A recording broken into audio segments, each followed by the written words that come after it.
তো বন্ধুরা আমাকে চিহ্না এবং জানা আছে, তো আর কি বলে দিল।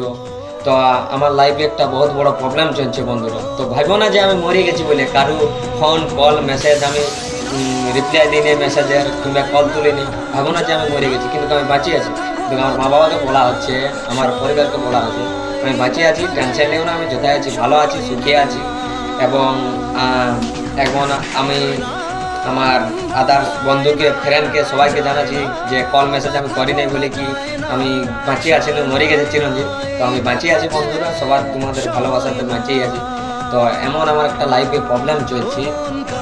একটা মেয়ে আসছিল আমার লাইফে কদিন আগেটাই। তো এমন আমার এমন ইহাটা করে দিল, মনটা ভেঙে দিয়ে চলে গেল। তো সবাই বন্ধুরা যা পারবে তাই করবে, কিন্তু মায়াকে কোনোদিন বিশ্বাস করি না, ভালোবাসি না, বুঝলি। তো বেশি কিছু বলছি নাই। তো হঠাৎ যে আমাকে কল করেছিল, কিন্তু আমি ফোন আমার কাছে ছিল নাই, তার জন্য আমি কল তুলতে পারিনি। তো আর বেশি কিছু বলছি না, তুই যার সঙ্গে আছিস ভালো থাক এবং চুকে থাক। শুনছি নাকি তোর বিহাও চুকি গেছে। তো ঠিক আছে, কোনো ব্যাপার নাই, বিয়া চুকি গেছে, তার কি কোনো তো বলার নাই। বিয়া চুকি গেছে, তো তাই তুই করিয়ে থাক, যার সঙ্গে আছিস ভালো থাক, সুখে থাক, সংসার কর, কোনো টেনশন নেই।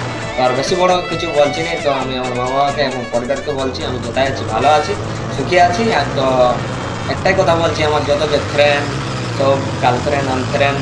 তো আমার গার্লফ্রেন্ড তো নাই, যা ছিল একদম ভাঙিয়ে একদম চুরমার হয়ে গেল। তো আমি সেটা বুঝতে পারছি, তো কী বলে দেবো তোমাদেরকে। তো আমি ইউটিউবের প্রবলেমটা, সব প্রবলেমটা তোমাদেরকে আমি খুলে বলবো। তো আমি সিমটা চেঞ্জ করছি বন্ধুরা। তো সিমটা আমি চেঞ্জ করছি। তো আমার ইউটিউবে আমার নম্বরটা পাবে, ভিজিট করবে সবাই ইউটিউবে।